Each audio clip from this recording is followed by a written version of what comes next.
Testing of Hyundai HGN25 air circuit breaker. The basic settings will be set by the customer.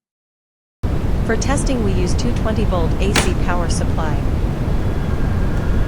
First we trip the breaker manually.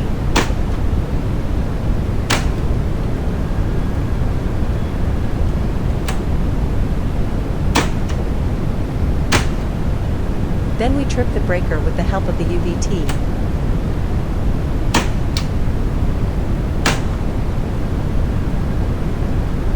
Next we perform a short time delay test, and the breaker trips almost instantly.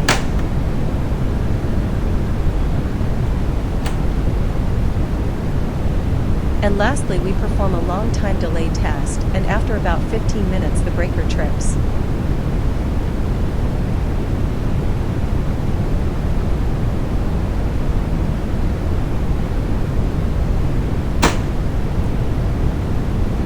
It is now clear that the ACB air circuit breaker is working successfully and is ready to be delivered to the client.